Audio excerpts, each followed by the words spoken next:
नमस्कार मित्रांनो, मी गायकवाड मनीष विषय सादर करतोय कोरोनाचा मानवी जगण्यावर प्रभाव. मित्रांनो, आपण सर्वांना माहितीच आहे, सध्या संपूर्ण जगावर कोरोना या विषाणूचं संकट आहे. सध्या संपूर्ण जग कोरोना या विषाणूवर कोरोना विषाणूविरुद्ध लढत आहे. आज प्रत्येकजण आपापल्या परीनं कोरोना विषाणू नष्ट करण्यासाठी प्रयत्न करत आहे. आज जरी कोरोना विषाणूवर लस उपलब्ध झाली असली तरी कोरोनाविषयीची जास्ती लोकांच्या मनात आजही खूप मोठ्या प्रमाणामध्ये आहे.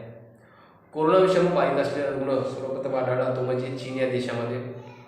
चीन या देशातील वुहान या शहरामध्ये सर्वप्रथम कोरोना बाधित असलेला रुग्ण आढळला आणि बघता बघता संपूर्ण चीन देश या कोरोना विषाणूला अक्षरशः भरपूर निघाला. म्हणजे चीन या देशातील वुहान या शहरामधून कोरोनाचा उद्रेक व्हायला सुरुवात झाली. मित्रांनो, 2019च्या डिसेंबर महिन्यापासून कोरोना हा विषाणू अचानकपणे जगामध्ये आक्रमक करता झाला आणि बघता बघता संपूर्ण जग या कोरोना विषाणूने होरपळून टाकले.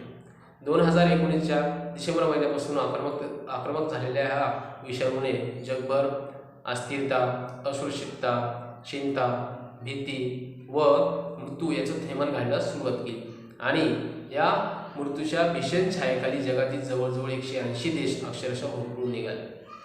या कोरोनाचे राजकीय, आर्थिक, सामाजिक व सांस्कृतिक परिणाम काय झाले व त्याचप्रमाणे या कोरोना विषाणूचा मानवाच्या जगण्यावर काय परिणाम झाला, काय प्रभाव पडला, हे पाहणं अत्यंत आवश्यक आहे. मित्रांनो, ज्यावेळेस चीन या देशामध्ये कोरोना हा विषाणू आपले आक्रमकपणे आपले हातपाय पसरत होता, त्यावेळेस इतर देशांनी कोरोना विषाणूचा संसर्ग मोठ्या प्रमाणामध्ये होऊ नये यासाठी लॉकडाऊनची भूमिका घेतली आणि लॉकडाऊनची भूमिका घेतल्यामुळं जी काही हानी या ठिकाणी होणार होती ती त्या ठिकाणी कमी प्रमाणामध्ये झाली. परंतु ज्यावेळेस शासनानं लॉकडाऊन जाहीर केला त्यावेळेस जी काही दळणवळणाची साधने होती, जसे की रेल्वे सेवा असेल, विमान सेवा असेल, जलवाहतूक असेल, हे संपूर्णपणे त्या ठिकाणी बंद करण्यात आले आणि हे संपूर्ण दळणवळणाची साधने बंद केल्यामुळं जे काही याचा सर्वात मोठा फटका बसला तो म्हणजे इथल्या उद्योगांवर, लघु उद्योग असतील किंवा मोठे उद्योगांवर याचा सर्वात मोठा फटका बसला आणि या उद्योगांवर याचा परिणाम झाल्यामुळं याचा थेट परिणाम इथल्या अर्थव्यवस्थेवर झाला.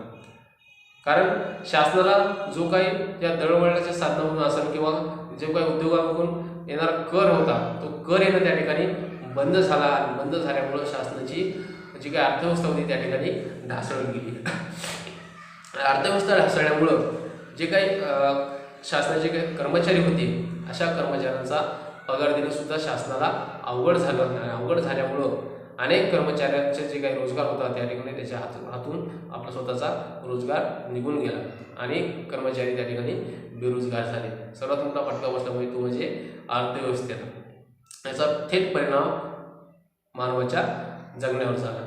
त्यानंतर जे काही कारखाने होते, कंपन्या होत्या त्या संपूर्णपणे त्या ठिकाणी बंद झाल्या आणि बंद झाल्यामुळं जे काही कारखान्यामध्ये काम करणारे, कंपन्यामध्ये काम करणारे जे काही कर्मचारी होते त्यांच्यावर याचा थेट परिणाम झाला आणि अशा अनेक कर्मचाऱ्यांचा रोजगार त्यांच्या हातून निघून गेला आणि स्वतःचा रोजगार हातून निघून गेल्यामुळं अनेक कर्मचारी संसाराचा गाळा कर्मचाऱ्यांना स्वतःचा संसाराचा गाळा धकणं अवघड झालं आणि असे कर्मचारी थेट स्थलांतरित व्हायला सुरुवात झाली. म्हणजे थेट याचा परिणाम लोकांच्या जीवनावर झाला.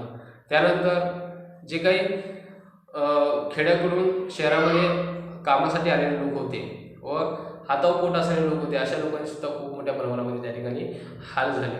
त्यानंतर जे काही शहराकडून खेड्याकडे स्थलांतरित लोक झाले अशा लोकांना सुद्धा बेरोजगाराचा प्रश्न त्या ठिकाणी निर्माण झाला.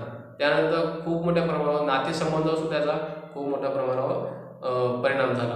कारण एखाद्या व्यक्तीला जर कोरोना आजार झाला तर अशा व्यक्तीला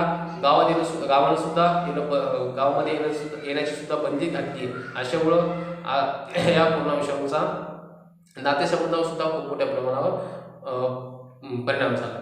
त्यानंतर माणसाला या कोरोना विषाणूनं आपल्या गरजा किती आणि आपण त्याच्या पलीकडे जाऊन कशा पद्धतीनं आपला पैसा वेस्ट करतो हे सुद्धा कोरोना विषाणूनं दाखवून दिलं. त्यानंतर जो काही हातावर पोट असणारे जे लोक होते अशा लोकांनी सुद्धा खूप मोठ्या प्रमाणामध्ये हाल झाले. कारण मित्रांनो काय आपल्या देशामध्ये असे अनेक लोक आहेत ज्यांचं हातावर पोट आहे. जोपर्यंत ते कामाला जात नाहीत, जोपर्यंत रोज त्यांना रोजगार मिळत नाही, तोपर्यंत त्यांच्या संसाराचा गाडा चालत नाही. अशा लोकांनी सुद्धा कोरोना विषाणूमुळे खूप मोठ्या प्रमाणामध्ये प्रचंड हाल झाले. त्यानंतर भारतीय आरोग्य यंत्रणेवर सुद्धा खूप मोठ्या प्रमाणामध्ये प्रश्नचिन्ह निर्माण झाले. आता काही लोकांचं असं मत होतं की बाबा कोरोना विषाणू जर जगात आलेला आहे आणि या विषाणूवर जर लस प्रसिद्ध नाही आहे तरीसुद्धा लोक बरे होतात. अशा पद्धतीने सुद्धा भारतीय आरोग्य व्यवस्थेवर या ठिकाणी प्रश्नचिन्ह निर्माण झाले. त्यानंतर जे काही खेड्याकडे आलेला स्थलांतरित मजूर होता त्या मजुरांचा सुद्धा रोजगाराचा प्रश्न त्या ठिकाणी निर्माण झाला. आणि त्यानंतर माणसामध्ये असलेला जो काही दुरावा होता तो अधिकच त्या ठिकाणी वाढत गेला. म्हणजे कोरोना ह्या विषाणूचा खूप मोठ्या प्रमाणावर माणसामध्ये कोरोना या विषाणूने माणसामध्ये भीती निर्माण केला.